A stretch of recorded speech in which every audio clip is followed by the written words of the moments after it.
Fala pessoal, felicidade, saúde e paz. Bom dia, boa tarde, boa noite, dependendo do horário que você estiver assistindo esse vídeo. Eu sou o pastor José Valbrito e nesse instante eu quero poder compartilhar com você uma palavra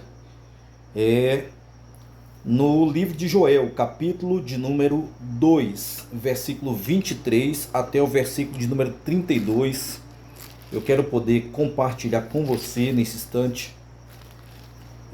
Queridos, nós vamos estar falando aqui acerca de a questão do avivamento, né? Joel, capítulo de número 2, versículo de número 22. Joel também é conhecido como profeta menor, não pela sua estatura, né, mas pela questão de o livro de Joel ser poucos capítulos, né?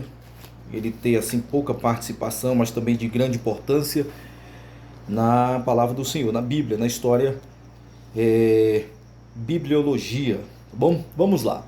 Joel capítulo 2, versículo 23 até o versículo 32, nós vamos estar falando aqui sobre questão avivamento. Em busca do avivamento, ou até mesmo em busca do renovo. Pessoas que já foram batizadas no Espírito Santo, que recebeu a unção de Deus, né? E no passar do tempo acabou assim, não que a pessoa perdeu a sua comunhão com Deus, mas a gente sabe que a unção ela precisa ser renovada, é igual um carro, o carro precisa trocar o óleo, né? Mas a unção ela precisa ser renovada, sim, a gente tem que buscar renovo em Deus, na sua palavra, todo instante, todo momento, né? Mas vamos ver aqui, pessoal, eu quero tentar ser breve.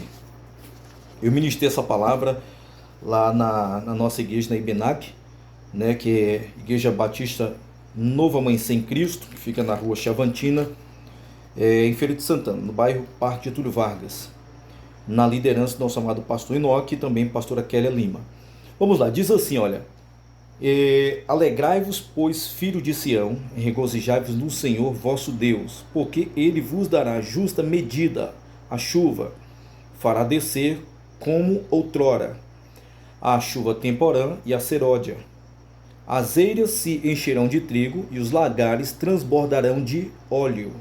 Restituir-vos-ei os anos que foram consumidos pelo gafanhoto, o migrador, pelo destruidor, pelo cortador, meu grande exército que enviei contra vós outros. Comereis abundantemente e vos fartarei, e louvareis o nome do Senhor, vosso Deus, que se ouve maravilhosamente convosco, e o meu povo jamais será envergonhado. Sabereis que estou no meio de Israel, e que eu sou o Senhor vosso Deus, e não há outro, e o meu povo jamais será envergonhado. Nós vimos aqui o capítulo 2, o versículo 23, nós pegamos assim como base, falando sobre questão de avivamento, né, para alguns, e renovo para outros, que precisa de uma restauração, de um renovo espiritual. Nós vimos aqui que Deus, ele falando para o povo de Israel, e essa palavra serve para nós também nos dias de hoje. Bom, essa palavra serve para mim, serve para você nos dias de hoje. A gente sabe que a palavra do Senhor, queridos, embora muitos, né, e até eu principalmente, já nas orações tenho falado: Senhor, a tua palavra se renova a cada dia. Mas, gente, a palavra de Deus, primeiro, ela não se renova. Segundo, porque ela não envelhece. A palavra do Senhor, ela é imutável. Ela não renova, ela não envelhece. E a palavra do Senhor, como Jesus disse: eu sou a palavra viva e eficaz. E aquele que de mim se alimenta, por mim viverá. No princípio era o verbo estava com Deus, o verbo era Deus, se tornou carne e habitou em nosso meio, cheio de graça e de verdade. Então, Jesus é o princípio, é o verbo, é a palavra, e ele não precisa ser renovado, porque ele é o próprio renovo, tá bom? Mas vamos lá. Ele diz: alegrai-vos, pois, filho de Sião, regozijai-vos no Senhor vosso Deus, porque ele vos dará em justa medida a chuva, fará descer como outrora a chuva temporã e a serôdia.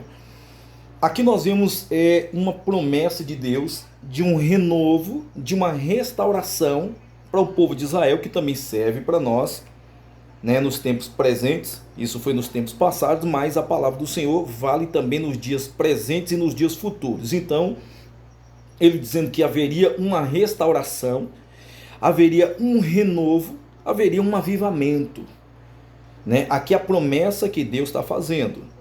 Todos nós precisamos de um renovo, dia após dia precisamos ser renovados, certo? Pela palavra do Senhor, pela unção, pelo poder do Espírito Santo, dia após dia em nossas vidas.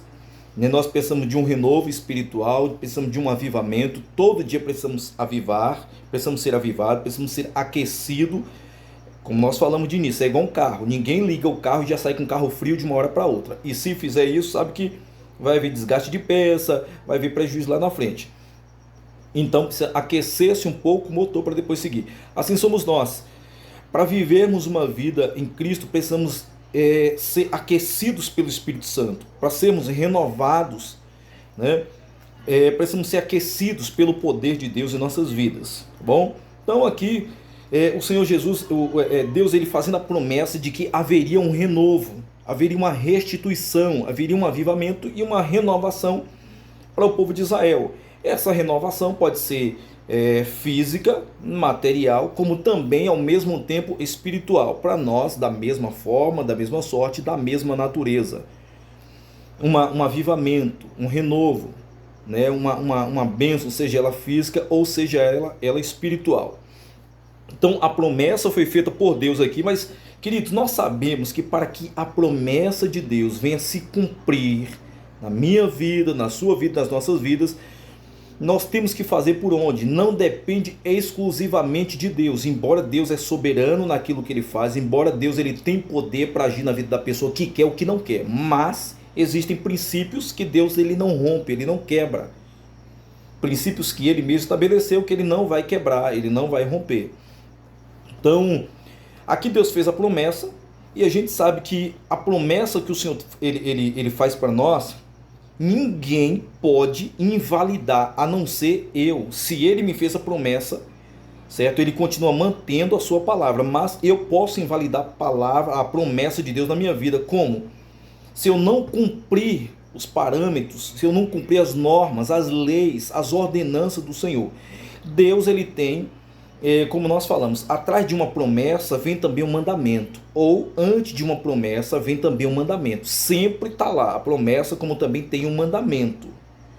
Deus nunca vai fazer uma promessa sem antes também ter os seus mandamentos. É igual o pai ao filho. Olha, o filho pede uma bicicleta, meu pai, me dá uma bicicleta, me dá um carro, me dá alguma coisa assim, tudo bem. Agora, para que o filho venha adquirir isso, existe também as ordenanças do pai. O pai vai dizer o que para ele? Olha, seja um bom filho, seja um bom aluno na escola, seja um bom amigo, enfim, né? Seja obediente, né? A mesma coisa é Deus em relação a nós, nos promete alguma coisa, mas existe o mandamento, existe a ordem, tem que cumprir isso aqui, porque senão a promessa não se cumpre. É o que Deus falou para Abraão, quando ele prometeu Isaac a Abraão, né? Abraão havia dado uns deslizes, se envolvendo com quem não deveria, que foi com H. Deus chama o patriarca Abraão e diz, olha Abraão, eu te fiz promessa, certo? Existe uma promessa para você, mas você tem que andar na minha presença e ser perfeito, ou seja, você tem que obedecer. Para que a promessa se cumpra, você tem que se submeter às normas, ao mandamento, às ordens que te foi dada. E a gente sabe que os mandamentos do Senhor não são penosos, não são pesados, né? Nós temos capacidade de cumprir em Cristo Jesus, até porque Jesus cumpriu todos os mandamentos por nós, para nós, tá bem? Mas vamos lá. Então a promessa foi feita, né? De haver um avivamento. Vamos ver aqui o versículo posterior, versículo de número 28, quando diz: E acontecerá depois que derramarei o meu espírito sobre toda a carne. Aqui agora está falando sobre um avivamento, um derramar do poder de Deus sobre as pessoas daquela época, que também, como eu falei de início, para nós também nos dias que se chama hoje. Ele diz que depois dele derramar as bênçãos materiais, as bênçãos físicas, aí ele vem dizendo, agora eu vou trazer bênção espiritual. E acontecerá, versículo 28, Joel capítulo 2, versículo 28, e acontecerá que depois derramarei o meu espírito sobre toda a carne. Vossos filhos e vossas filhas vão profetizar, os vossos velhos vão sonhar e os vossos jovens terão visões.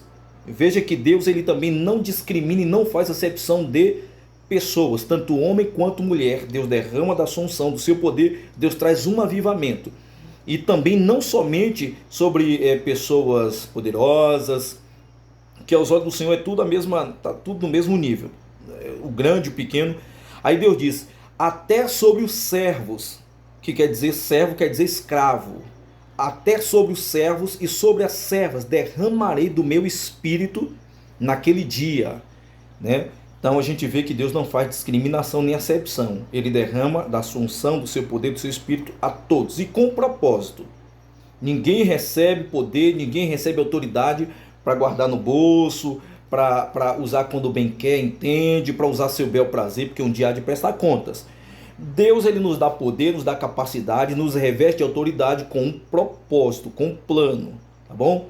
Ninguém aproveite a oportunidade que recebeu da unção para usar este poder, esta unção, ao seu bel prazer, para abusar da autoridade, do poder que lhe foi confiado, porque é o que a Bíblia diz, um dia vai ser cobrado, um dia vai ser requerido, tá bom? Então aqui o Senhor diz que vai haver um derramar de bênçãos materiais, ele vai restituir, e depois também, na mesma linha, ele diz, olha, além de abençoar vocês materialmente, financeiramente, né, também vou abençoar vocês espiritualmente, vou trazer renovo, vou derramar sobre vocês do meu Espírito Santo, tá bom? Vamos lá, aí o versículo de número 28, foi quando nós lemos aqui, que ele dizendo que ia batizar com o Espírito Santo todas as pessoas, jovens, velhos, senhores, senhoras, sobre servo. Então falando de um avivamento.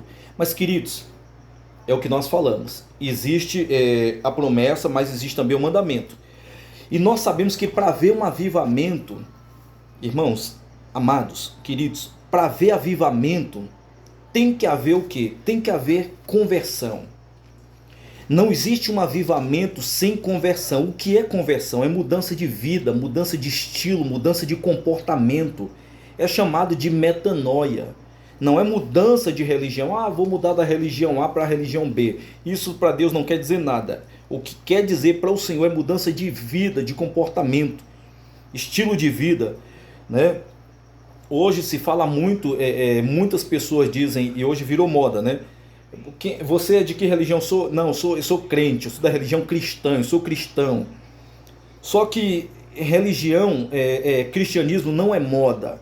Cristianismo é estilo de vida, é uma escolha que você faz vivendo separado das coisas que são erradas, contrárias à vontade de Deus, para viver uma vida íntegra, uma vida reta, uma vida de temor, uma vida de santidade, uma vida de obediência, de fidelidade a Deus, enfim. Então, cristianismo hoje não é religião. Não, hoje eu sou crente. Não, hoje eu mudei religião, deixei a religião católica, islâmica, budista, a religião candomblessista. Hoje eu sou católico, apostólico, cristão. Isso não quer dizer nada. O que tem que se mudar é a vida, é o estilo de se viver, certo? Se bebia, se fumava, se roubava, se mentia, se era beija-flor, né? Beijava um aqui hoje, outra lá amanhã, né? O chamado pegador ou a pegadora. Pegava uma hoje, pegava outro amanhã, né? Pegava outro depois de amanhã, enfim. Abandonar essas práticas, abandonar as coisas que você sabe, que eu sei, a nossa consciência, o nosso coração, certo? Nós sabemos que é errado. Lutar para abandonar isso e viver uma vida comprometida com o Senhor. Mas é difícil nos dias de hoje? Mas não é impossível. É o que Jesus disse, o que é impossível para o homem é possível para Deus.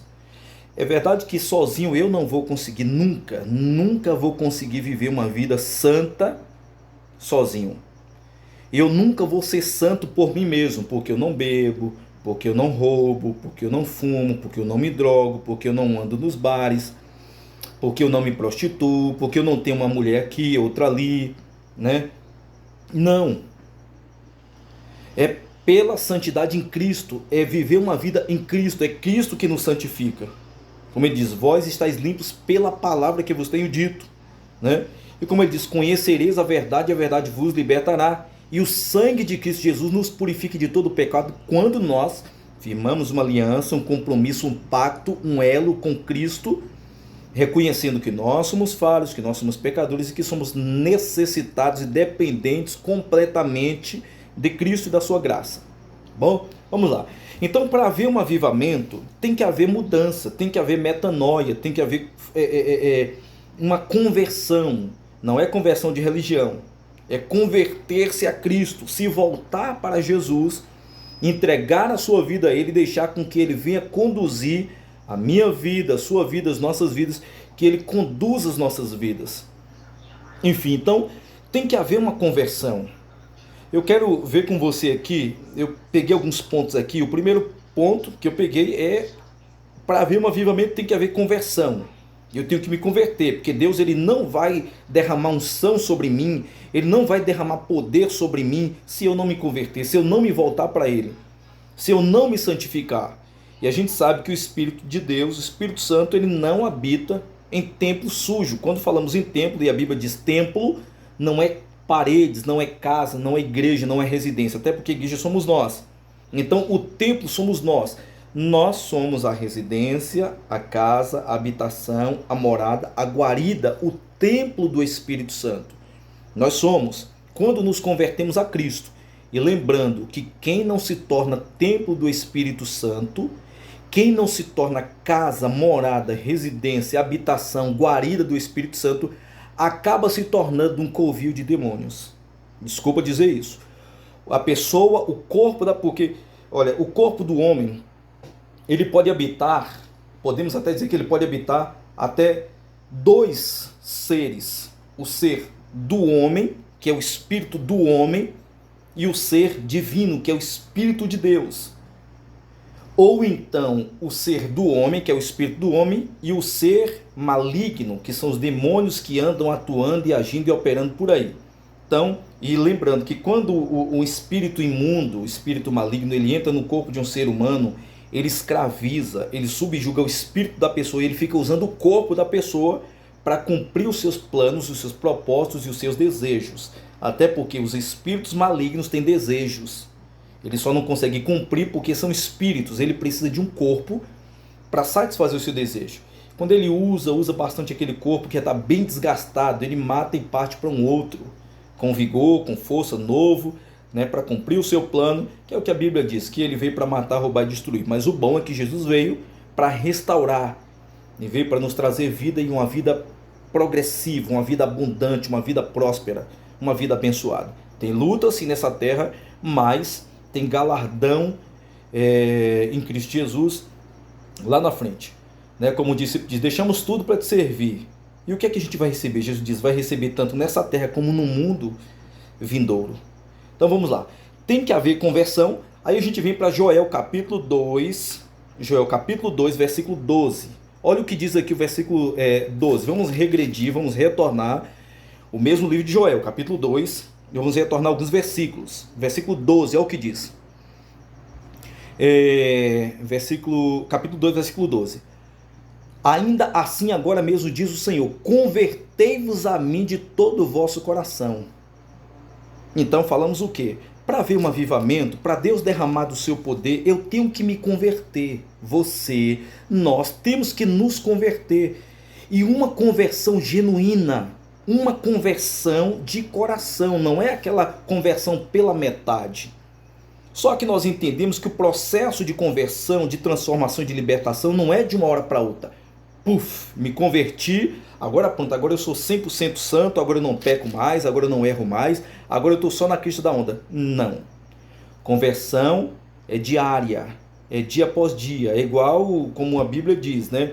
Davi matou leão, matou urso, então cada dia a gente tem que estar vencendo um leão, vencendo o urso, embora, quando se fala assim, é uma questão alegórica, tá bom?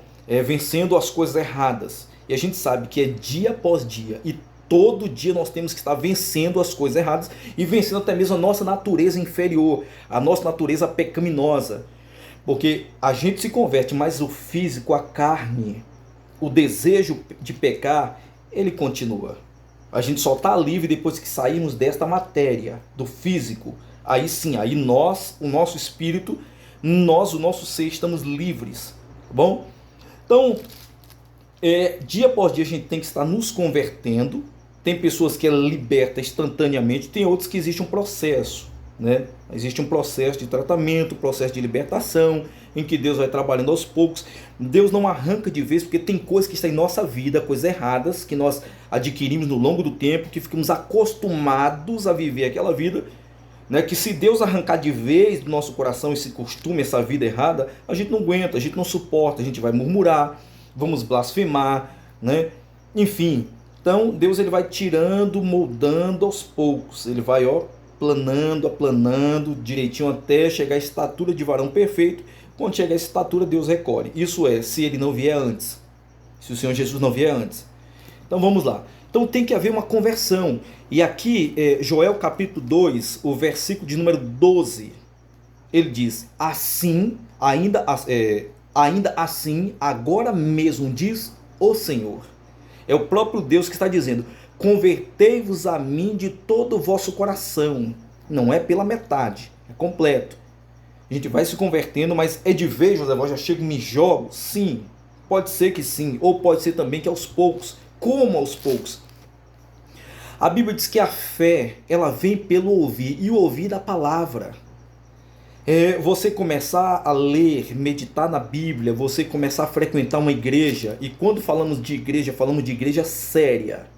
Não falamos de igreja do oba-oba, do cai pra lá, do derruba cadeira, do chuta irmão, do bate na cara de fulano, né?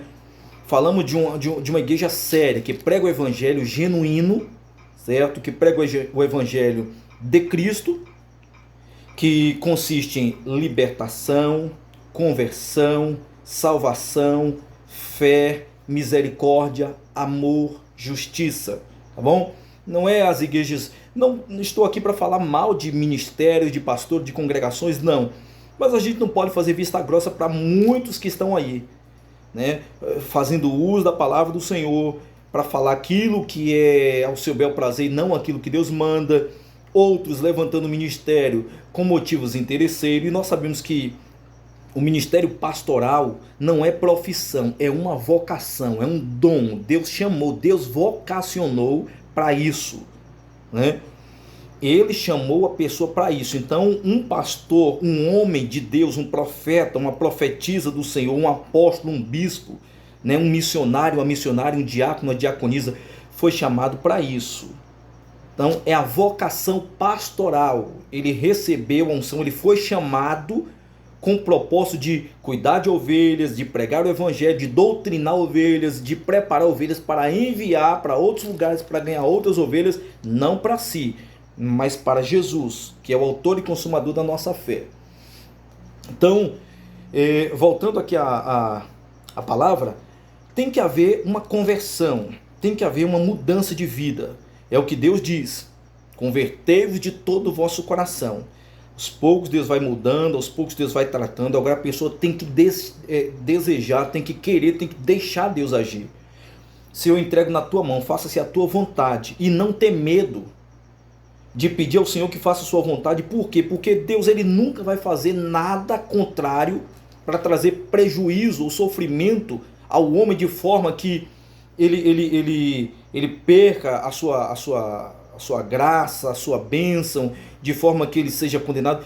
Deus, quando o homem se entrega ao Senhor e diz: Deus, faça a tua vontade, Deus ele vai fazer três coisas: a vontade do Senhor, boa, perfeita e agradável. A vontade de Deus é essa, é o que ele diz lá em Jeremias capítulo 11, se eu não me engano, que ele diz: eu sei o pensamento que eu tenho a vosso respeito, pensamento de paz, não é pensamento de morte, não é pensamento de mal, pensamento de paz e não de mal, para dar o fim que você deseja. Você, nós não desejamos um fim trágico, desejamos um fim próspero, abençoado, um fim salvífico em Cristo. Então, converter-se de coração, não é conversão só de pensamento, só de mente, é de mente, alma e espírito, ou mente, corpo e espírito, embora a matéria não se converte. Ninguém pense que é o super, não, hoje eu estou liberto, hoje agora eu estou o super-homem da vida. Se você der um simples vacilo, é o que Jesus disse: está de pé, fique atento, vigie, tome cuidado para que não caia. Ninguém pode dizer: eu estou aqui 100%. É o que o apóstolo Paulo diz: desaventurado homem que sou, quem vai me libertar do corpo desta morte? Porque o bem que eu quero fazer eu não faço, mas o mal que eu não quero, infelizmente, eu faço, né? Então temos que ter bastante cuidado. Tá na presença do Senhor, mantenha simplicidade e humildade. Deus vai te exaltar, porque a humildade precede a honra, mas o orgulho precede a ruína. Então, tá na santificação, buscando o Senhor, tá na graça de Deus ali, mantenha a humildade. Sempre buscando conversão. Deus, me ajude a cada dia me converter ao Senhor e me ajude a ser um instrumento para ganhar outras vidas para converter-se a Ti. Mas vamos lá, então para haver um avivamento, tem que haver conversão. Quando se fala em avivamento, lembrando aqui que quando se fala em avivamento, gente, não é somente a questão de batizar no Espírito Santo e a pessoa falar em línguas, a pessoa profetizar, não. O avivamento não se limita somente a isso. O avivamento ela vai muito mais além. Vai em você ganhar vidas para o Senhor. Vai em você facilitar a vida das pessoas, tornar a vida das pessoas uma bênção. Não burocratizar a vida das pessoas, não criar problemas, não atrapalhar, não dificultar a vida das pessoas, porque uma pessoa avivada, ela facilita a vida dos outros. Uma pessoa avivada, ela leva paz, ela leva alegria para as outras pessoas, ela procura solucionar problema. Isso é um avivamento. Não é somente receber poder, receber unção e sair agora falando em línguas, botando a mão nas pessoas, profetizando, visitando hospitais, enfermos. Isso faz parte de um avivamento, mas não se limita somente a isso. Tá bom? Vamos lá, então tem que haver o quê? Tem que haver conversão. É o que ele diz. Ainda assim, agora mesmo, diz o Senhor, convertei-vos a mim de todo o vosso coração. E isso com jejum e com choro e com pranto. Está falando de humildade, de arrependimento. Não pode haver conversão se não haver arrependimento. É o que nós vamos falar daqui a pouco. Não pode haver conversão se não houver arrependimento, se não houver mudança de vida. Não pode haver avivamento também se não houver conversão. Eu tenho que me converter, eu tenho que me arrepender. Não existe perdão se não houver arrependimento. Não existe perdão também se não houver confissão. E você sabe quando é que Deus manifesta o perdão e a misericórdia dele? Quando nós erramos. Como é que Deus vai agir de misericórdia comigo? Como é que Deus vai me perdoar se eu estou na presença dele, se eu não errei, se eu não pequei? Então a misericórdia dele praticamente é como se, não é que não funcione, mas está ali parada. Está ali sem precisar usar no momento. Mas se caso eu pecar, aí manifesta-se a misericórdia de Deus. Agora, eu não posso fazer disso para viver uma vida pecaminosa. Aí é o que Paulo diz, a condenação é certa. Agora, se caso por uma fraqueza, por um momento de deslize, houver uma falha, um erro, porque eu digo que o cristão, ele não peca, ele tropeca. O que é tropecar? Errou, cometeu uma falha, errou o alvo. Suponhamos, a gente estava no mundão. O mundão é o Egito, é o lugar do sofrimento, é o lugar da condenação, é o lugar da escravidão. Nos convertemos a Cristo. Cristo usou o Moisés da vida, né? Vamos supor, Deus usou Moisés, que é a tipologia de Cristo. Cristo nos tirou do Egito, que é esse mundo que a gente vivia. Hoje está nos conduzindo pelo deserto à nova Canaã, a terra da promessa. Só que nesta caminhada, às vezes tem pedras no caminho, a gente acaba tropeçando, a gente acaba tropecando, comete uma falha, um erro, né? Então, cometemos o erro ali, pedimos perdão ao Senhor e vamos continuar seguindo. Aí a misericórdia de Deus se manifesta quando a gente errou, reconhece, Deus, eu reconheço que eu errei, eu pequei, Senhor, me perdoa. Porque no fundo, no final das contas, no fritar da carne, Deus já sabia que a gente ia pecar. Ele já sabia. Por que Deus já sabia? Porque ele é onisciente. Aquilo que vai acontecer há 1 milhão de anos atrás, Deus, ele não já sabe, ele já sabia. Ele já sabia. Ele é o Deus do tempo, ele é o próprio tempo. Então Deus não está limitado a nada. Ele é ilimitado. Alguém disse uma certa feita, eu aprendi com isso, quando disseram, Deus não existe. Eu concordo, Deus não existe. Ele é. Existe aquilo que foi criado. Veio a existir porque alguém criou. Então, Deus não existe, ele é. É o que ele diz, eu sou, é aquele que é, que era e que há de vir. Aquele que é presente Aquele que era passado volta ao passado e aquele que há de vir futuro. Que coisa, isso é fenomenal, isso é fantástico. Então ele não existe, ele é. É o que ele diz para Abraão, para Moisés. Quando Moisés perguntou: Senhor, qual é o teu nome, Senhor? O Senhor me manda voltar ao Egito para falar com o faraó para libertar o teu povo. O teu Desculpa, o teu povo vai me perguntar. Sim, Moisés, o Senhor te mandou e tu viste realmente o Senhor? Vi. Conversaste realmente com ele? Conversei. E qual é o nome dele? Então, Senhor, o povo vai perguntar qual é o teu nome. E Deus disse para Moisés: Moisés, diga ao meu povo, simplesmente eu sou. Simplesmente só diga isso, eu sou. Então é o que a Bíblia diz, ele é aquele que era, veja, aquele que é agora, aquele que volta a ser no passado e aquele que já foi no futuro, ou aquele que já vai ser no futuro. Então isso aqui é fantástico demais. Então vamos lá. Então tem que haver conversão, e ele diz aqui: convertei-vos, e convertei-vos a mim de todo o coração, e isso com jejum, com choro e com pranto, falando de humildade e de arrependimento, de aquebrantamento, né? Segundo ponto também, queridos, para haver um avivamento, nós temos que congregar. Eu não posso deixar de congregar, ficar em casa. Não, é porque eu não congrego mais em igreja nenhuma, eu congrego em casa, eu e a minha família. Bênção, amém. Reunir com a família, tá com os filhos, a esposa com seu esposo, seus filhos, ou quem sabe os filhos com os pais, congregar, cultuar a Deus em casa, é bênção. Mas não pode se restringir a isso. Temos que nos reunir com os nossos amados irmãos de outras famílias biológicas para congregar, né? Como tem pessoas que dizem: não, eu não frequento igreja nenhuma, mas eu congrego em casa. Você tem que procurar um lugar para congregar, se reunir na casa de alguém, em um local. Agora, vamos supor, Deus começa a lhe dar graça de você ganhar muitas pessoas para Jesus. Você vai fazer o quê? Você não vai ter que alugar um lugar, você não vai ter que conquistar um espaço para agregar essas pessoas, para você anunciar a elas a palavra. E nesse lugar não vai ter alguém para administrar juntamente com você, para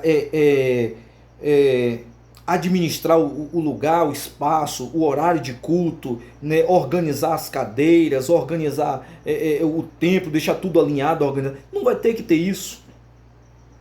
Não vai ter que haver este lugar, ou vai ter que, não, vamos fazer o seguinte, vamos congregar no meio da rua. Aí o povo passa, vê alguém falando em mistério, vai dizer: tá tudo, é um bando de maluco, tudo doido. Olha para lá, parece que está tudo cheio de cachaça. Então, tem que haver um templo, tem que haver um espaço para nós nos juntarmos, para congregar, para cultuar.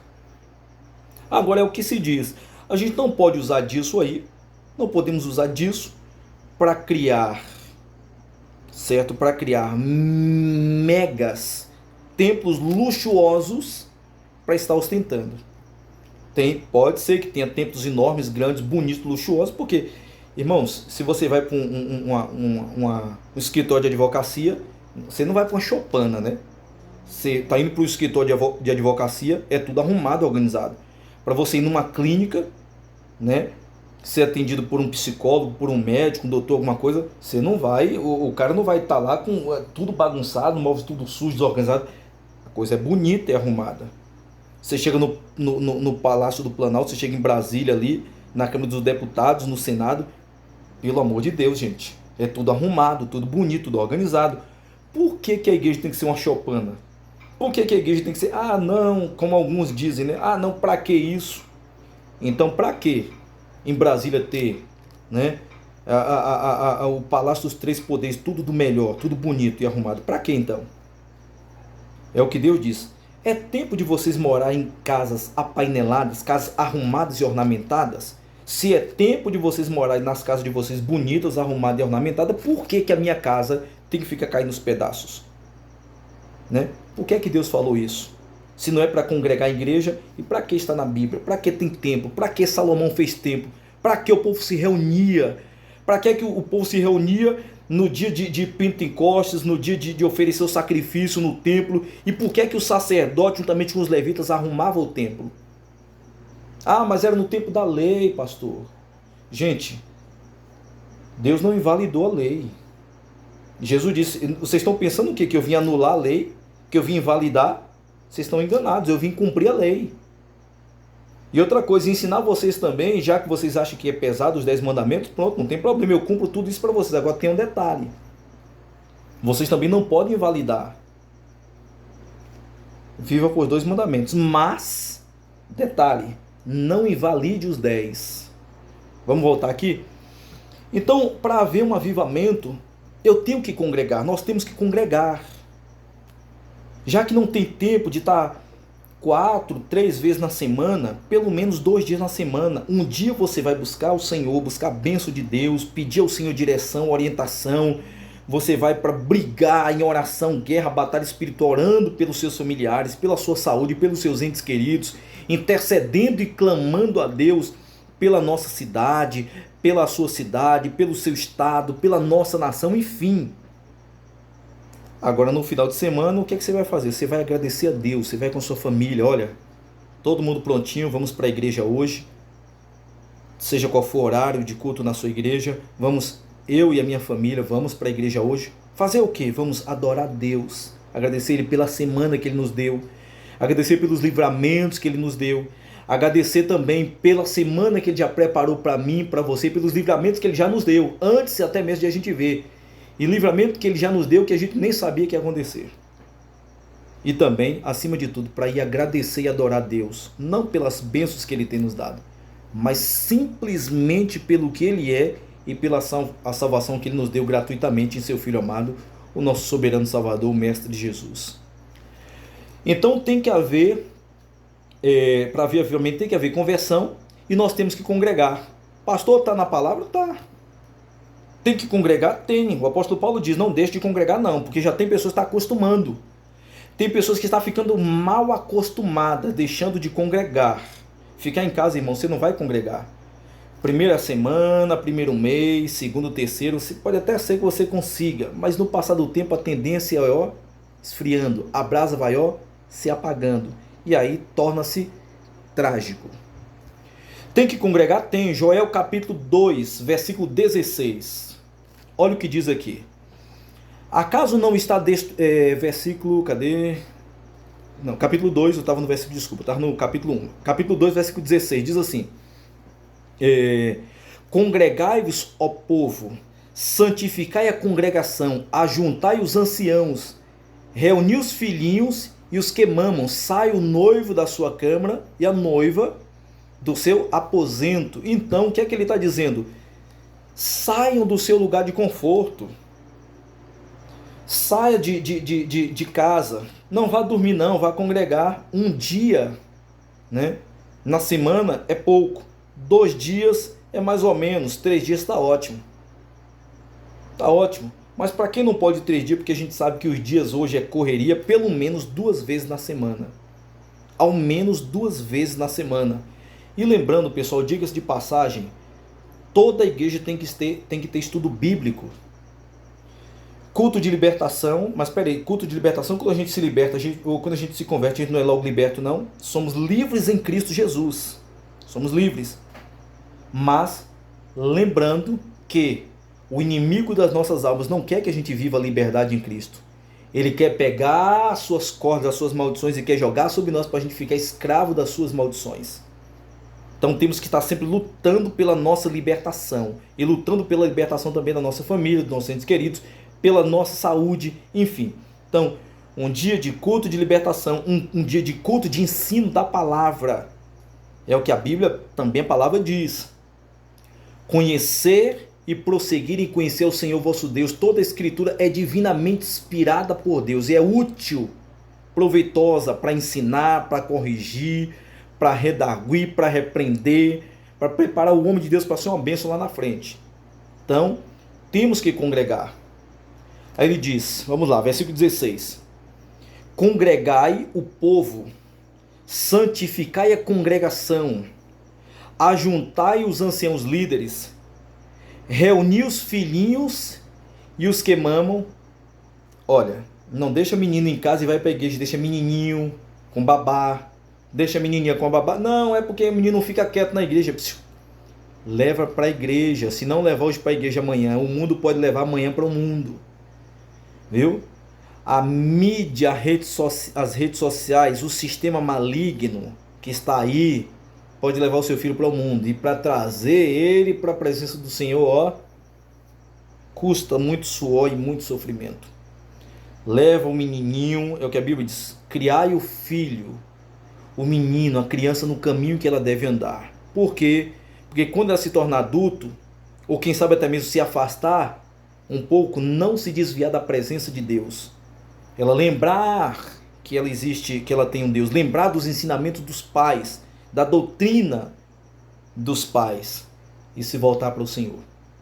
Então, como ele diz, congregai o povo, congregai as pessoas, santificai a congregação, orando, buscando santificação, viu? Ajuntai os líderes, os anciãos, os pregadores do evangelho, os filhinhos, os que mamam, sai o noivo da sua recâmara e a noiva dos seus aposentos. Sai do seu lugar de conforto. Não, é porque eu preciso descansar, eu estou cansado, passei a semana toda trabalhando, eu quero descansar. Quem não tem tempo para Deus, tem uma aliança com Ele e não está tendo tempo para Ele, Ele vai arrumar um tempo. Ele vai arrumar um tempo. Então tome cuidado, viu? Não, Deus vai arrumar tempo de sobra para você e para mim também. Aleluia. Então vamos lá. Então, para haver avivamento eu tenho que congregar. Não existe brasa fora da fogueira. Brasa fora da fogueira, ela se apaga. Mas uma brasa na fogueira, ela permanece acesa. Tição tirado do fogo, fora do fogo, lá na frente um dia vai se apagar. E é isso que o inimigo quer. Vamos lá. Não estou falando aqui das pessoas, como diz, que alguns falam, os desigrejados. Eu não tenho ninguém que se converteu a Cristo, eu não tenho como desigrejado. Pessoa que se converteu a Cristo, eu não tenho como desigrejado. Ela pode até não estar indo em uma igreja que tem a placa, o nome denominacional, mas ela se reúne. Ela tem os seus momentos de reunião. Ela congrega, seja em casa com várias pessoas, né? Seja em casa com várias pessoas, mas ela congrega, tá bom? Vamos para a gente entrar no terceiro e para o quarto, já para praticamente a gente finalizar. Vamos ver aqui agora, queridos, que para haver também avivamento, para que haja um renovo, tem que haver o que? Aquebrantamento, tem que haver oração, é o que eu peguei aqui, e tem que haver busca. Eu tenho que me aquebrantar diante de Deus. Eu tenho que, Deus, tire esse eu, tire esse orgulho, me ajude, porque, irmãos, está em nós o querer ser promovido, está em nós o querer ser massageado o ego, está em nós, infelizmente, né? Até mesmo a vaidade, a querer receber elogios, está em nós. Mas pedir ao Senhor, e não é errado, não. Errado é o homem buscar a idolatria. Errado é o homem querer ser venerado, querer ser adorado. Aí é complicação. Ou então, ele ser o narcisista. Eu sou bonito, eu sou belo, eu posso, eu faço acontecer. Se eu não fizer, ninguém faz. Aí é complicado. Aí é problema. Então, para haver um avivamento, tem que haver o quê? Aquebrantamento. Tem que haver oração. Tem que haver busca. Eu tenho que orar, eu tenho que buscar a Deus, eu tenho que me aquebrantar diante do Senhor. É o que ele diz: se o povo que se chama pelo meu nome se humilhar e orar e se arrepender dos seus maus caminhos, eu ouvirei dos céus, perdoarei os seus pecados, sararei a terra. Está falando de renovo, está falando aqui de restauração, sarar a terra, restaurar. Perdoarei os pecados, avivamento.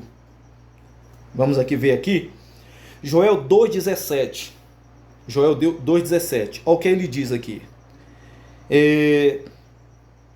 Chorem os sacerdotes, ministros do Senhor, entre o pórtico e o altar, e orem. Está falando de oração. Para ver um avivamento, ore. Poupa o teu povo, ó Senhor, e não entregue a tua herança ao opróbrio, para que as nações não façam escárnio dele. Então eu tenho que orar para ver um avivamento, para ver um avivamento na sua vida, na minha vida, nas nossas vidas. Nós temos que nos aquebrantar, nós temos que orar, temos que buscar ao Senhor. É o que ele diz: buscar-me-eis e me achareis, quando me buscar de todo o vosso coração. Serei achado de vós, diz o Senhor, e farei mudar a vossa sorte. Jeremias 11, 29. Né? Ele está falando em aquebrantar-se. Ele está falando em trazer um avivamento quando houver oração, quando houver arrependimento, quando houver busca e aquebrantamento. Para a gente fechar, para ver avivamento, para ver o renovo, último ponto, eu botei aqui, olha, tem que haver renúncia. Tem que haver renúncia. Não existe avivamento sem renúncia. Não existe cristianismo, não existe cruz sem renúncia. Não existe avivamento, não existe cristianismo sem cruz. É o que Jesus diz: quer me seguir? Negue-se a si mesmo, renuncie a si mesmo, tome a sua cruz e me siga. Vamos ver aqui, Marcos 10, capítulo 17. Marcos capítulo 10, versículo de número 17. Marcos 10, 17. Eu ministrei essa palavra na quinta-feira lá na Ibenac.